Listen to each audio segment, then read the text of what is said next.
My name is Emily. I've always enjoyed working with my hands, and lately, at the age of 38, I've become hooked on making hair accessories for women. Since I don't wear them myself, my house is overflowing with these creations, so I've started selling them on a flea market app. It's a fun activity that blends hobbies with some practical benefits. Now, I'd like to share an experience from about 10 years ago. When I was 26, I married my husband, Dave, who was the same age. The first 2 years of marriage were relatively peaceful, I think. But after the second year, things started to get a bit complicated, especially with my mill, Samantha. Ever since our engagement, she had been expressing her excitement about having grandchildren. Having lost her husband early, she seemed to have overcome her loneliness by looking forward to grandchildren. Evident even during our wedding ceremony, she would say things like, "One day, you'll have a grandchild leaving home like this. Prepare yourselves for those feelings." And even some rather indelicate remarks like, "Make sure to work hard at it once you're settled in marriage." I understood her feelings, and even though it was slightly uncomfortable, I managed to laugh it off with a "You're a bit early." However, her recent behavior is noticeably different. The first sign was a phone call. Of course, the caller was Samantha, which was unusual in itself. We live in separate households after all. We've always maintained a reasonable distance from my in-laws, interacting mainly during Thanksgiving and Christmas, and occasionally when necessary. Hey Emily, do you know about coral? Coral, like from the sea? Yes, I'm aware of it, I replied, puzzled by such an out-of-the-blue question.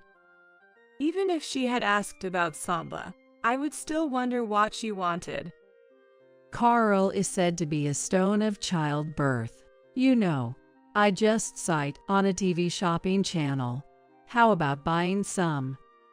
No, thanks. I don't really wear jewelry other than my wedding ring, especially since I'm a stay-at-home wife. I had no intention of buying coral from a TV shopping channel, nor did I have a particular interest in it.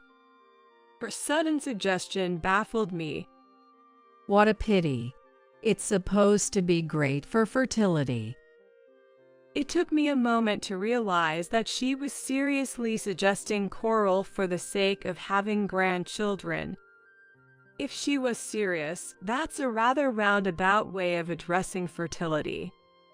She then spent an hour talking about the experiences of motherhood before finally ending the call. It was exhausting to think this was all driven by her desire for grandchildren. Maybe I should search online stores for a doll that looks like a grandchild. I was pondering such a silly idea while browsing online stores, thinking how tiresome it would be if she kept talking like this. A week later, Samantha visited our house. Samantha, knowing that Dave was off work, was overly delighted. Just look at this. Names like Madison and Ethan are popular these days. She showed me a happy baby naming dictionary, sending chills down my spine.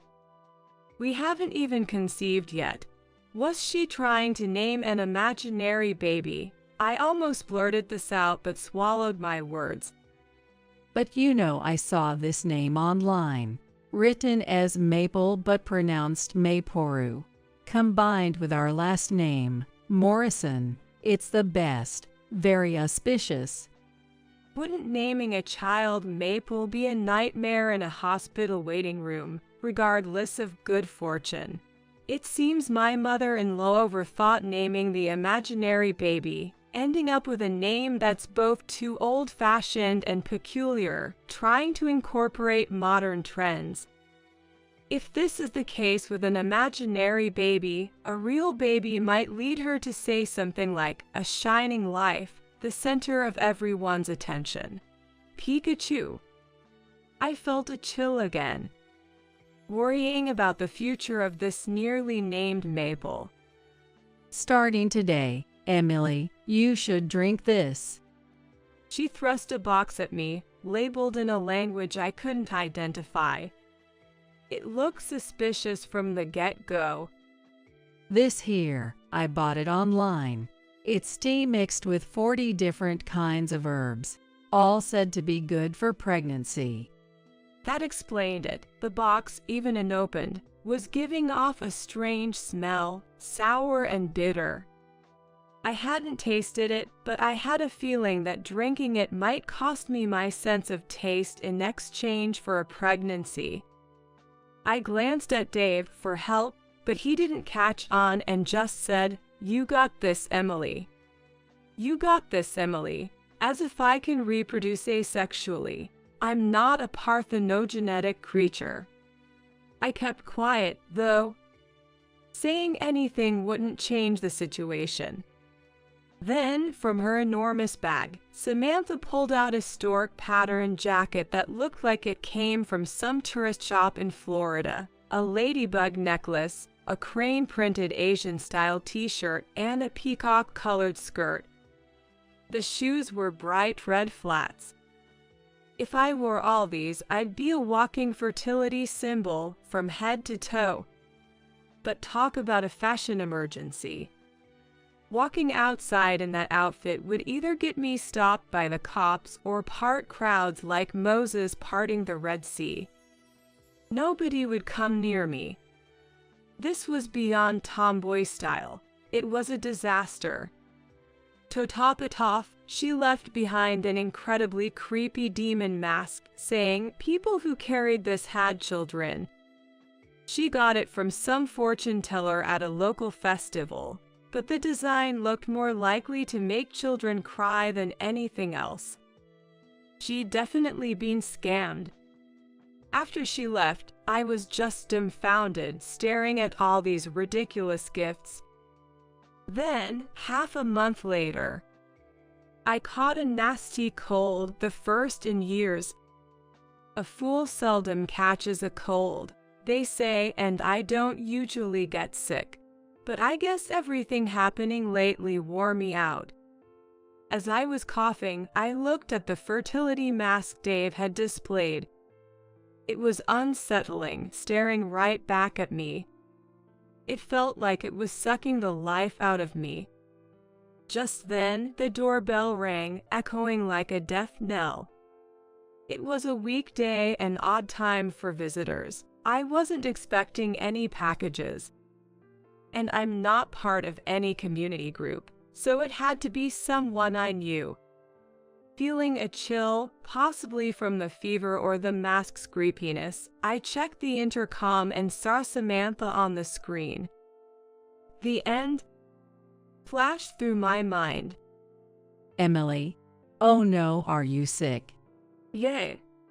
I sniffled, reluctantly opening the door to let her in. Then it's perfect timing. Let's go to church now for a fertility blessing. Huh. My voice was hoarse, making my response unintentionally gruff, but she didn't seem to mind. When you're weak, that's when you feel the push of divine support the most. You'll be blessed with endless fertility power. She sounded like a character from a kid's adventure comic. I bestow upon you the power to shape the future. Now go forth. All I wanted was to go to bed. What's with this endless fertility power?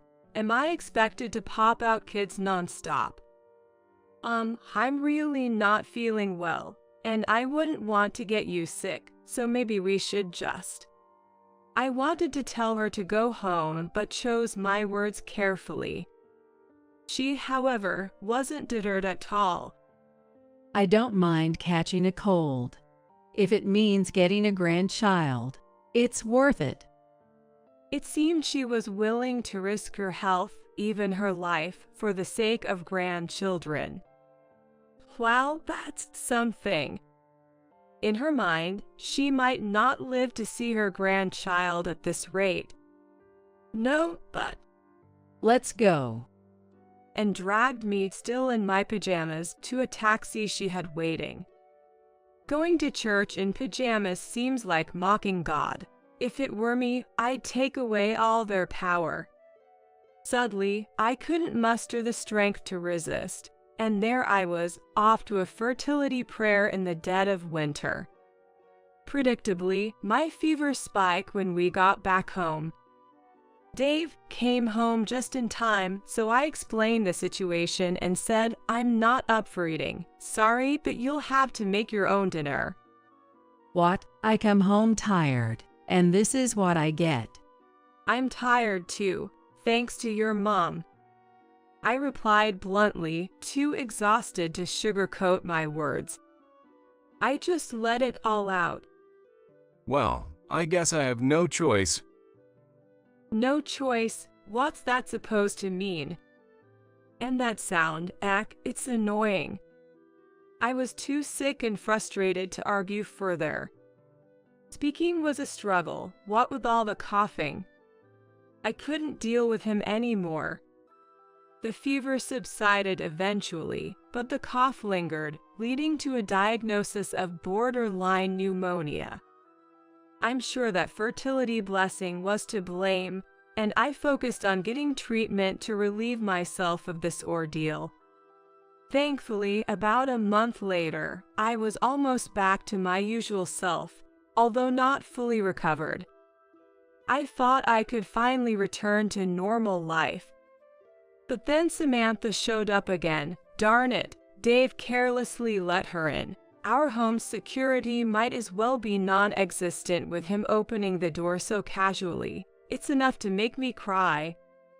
As soon as she stepped into the living room, she looked at me and asked, "So, did my cute grandchild come into being?" "Yay, right." In her eyes, I must be like some incredible being capable of asexual reproduction. Unaffected by pneumonia or anything else, just popping out babies left and right. And thanks to the fertility power she talked about. But of course, that's not how it works. I'm sorry to say, but I've been too unwell to even think about trying for a baby, and it hasn't been that long since then. Biologically speaking, it's pretty unlikely. Oh dear, that attitude. I've always thought you weren't keen enough on having children. You need to be more enthusiastic. If she pressured me anymore, my enthusiasm would only fade further. But I didn't say that. I've been waiting for a grandchild for so long. If this keeps up, I might not be around to see it. Maybe you're infertile. If that's the case, get a divorce right away. I'll find a new daughter-in-law to give me Maple. Maple, it's already decided. I was taken aback, but this seemed like an opportunity. Okay, let's get a divorce. What? Dave looked shocked. Great, I'm glad I brought a divorce paper. Hurry up and sign it. All right. No, wait, Emily, Mom. It was a strange situation. I was readily agreeing to a divorce, Samantha was pushing for it, and Dave was panicking. When Samantha and I simultaneously asked Dave if he had any objections, he fell silent. And just like that, we were heading for a divorce. Honestly, I'd been feeling fed up with Dave not taking my side, and since the cold incident, I'd been considering divorce anyway. 3 years later, while walking down the street, I heard someone shout, "Ah!" I turned to see Dave and Samantha standing there. Emily, what's this all about? Samantha was pointing at something, and I followed her gaze, realizing what she meant. "I'm pregnant."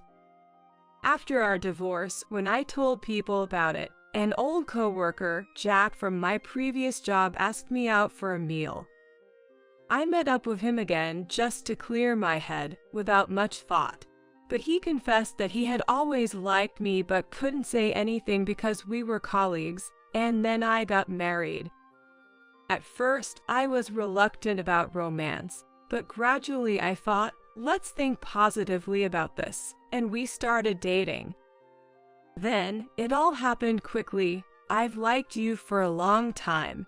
Will you marry me? And just like that, we got married at an astonishing speed, followed by a speedy pregnancy. On that day, I was walking with Jack's mother, my current mill, Olivia.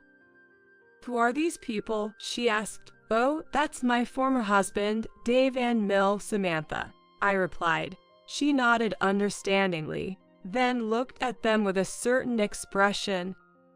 How can this be? Weren't you infertile, Emily? Samantha stammered. Dave looked pale beside her.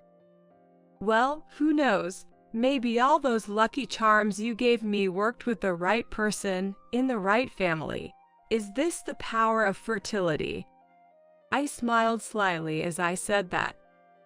No way, that's impossible. We couldn't have a child, no matter what we did back then. Or you doing something to prevent it. Or you deceiving us. No, that's not it. But, well, now I'm pregnant and incredibly happy. Maybe back then, various stresses made it difficult for me to conceive. What's that supposed to mean? We were the stress. It's not just that. There could be other reasons, right? Like what you mentioned earlier, Mom. What? You mean? I didn't answer but just smiled at Dave. His face had gone from pale to downright white. What's going on, Dave? Samantha pressed him. I didn't do anything. It wasn't me. Emily was the one with a problem. I actually went and got tested for infertility. I never told you the results, though. What? Dave looked utterly dumbfounded, as if a light push could knock him over. What a fool. You never got tested, and now here I am, pregnant in my new marriage. As I smiled, Samantha let out a wail and slumped to the ground. Too bad, Mom. Looks like grandchildren might be tough for you. Maybe you'll meet your maker before that. How about it? Maybe find a new son. I threw back at her the same things she used to say to me. You were the one with the fertility issue, she accused. Dave kept repeating, it's not me. I'm not infertile. Dave, remember when you had MIMS before we got married? You know that MIMS in adult men can lead to other complications, including infertility, right? Actually, after that, you did have some issues, didn't you? You should have gotten properly checked out at a good clinic to see if you were infertile. After a moment of stunned silence, Samantha screamed, "It was you all along. Give me back my grandchild, Maple." But Maple never existed in the first place. Over 3 years, this imaginary baby had apparently become very real in her mind. She and Dave got into a huge argument, shouting infertile, and other things I won't repeat, while he just kept repeating, "Am I really infertile?" Watching their complete meltdown, I was reminded how glad I was to have left that house. Well, feel free to sort out your family feud. I'm going back to my wonderful, warm home with Olivia. Oh, and by the way, she's going to choose the baby's name. Sounds good, right? As I said this, Samantha was wailing about how the baby was supposed to be hers. It was embarrassing, so I just ignored her and left. Some time later, Dave reached out, asking, "Can we start over even with the child?" At this point, it was just ridiculous. Eventually, he was tested and found to be infertile. I knew it all along. This led Samantha to despair and suggest he marry a woman with a young child. Her comments were downright kidnapper-like. "Officer, that's the guy. Please arrest her." But Dave wasn't interested in any woman with children, except for me, apparently. So he set his sights on me again, but I wasn't having any of it. In the end, Samantha disowned him, and he accepted it, blaming everything on her. Dave seemed to accept that all his misfortunes were due to his mother, saying he didn't want anything to do with such parents. But disowning in that house just meant estrangement, as they were the only family each other had. From their messages, it seemed they both wanted to reconcile but were too proud, thinking, "Can't go back until I have a child and a wife." But I doubt that day will ever come. Even 10 years later, seeing Dave on social media, he's still single. His hair, or rather, the lack thereof, seemed to be a testament to his stress, growing thinner by the day. It was more like a mutual disownment, or should I say thinning hair. He'd be better off going bald, but I guess losing hair and seed is a bit too much for him. He's desperately clinging to his remaining strands. Samantha, after cutting ties with Dave, seemed to be living a lonely and frail old age with no one to rely on. If only they'd swallow their pride and make up. Meanwhile, Jack and I have been blessed with 3 daughters. The first child was named by Olivia, the second by my Phil, Bob, and the third by Jack and me. Each of them was named Skylar, Autumn, and Ivy. Since we have 3 daughters, we chose names inspired by the seasons they were born in. I'm really relieved that everyone had a similar sense of naming, so we avoided any tragedies like the whole Maple situation. Having 3 kids close in age was challenging at first, but my in-laws helped with childcare, and Jack, despite his busy job, took on most of the household chores, so I didn't feel stressed. Jack's income is significantly better than Dave's, and we're doing so well that we live in the same high-rise building as my in-laws, just in the opposite unit. It's an ideal environment for raising our children. Maybe that's why we have so many kids. If I may say so, it feels like we're living the winner's life now. Just kidding.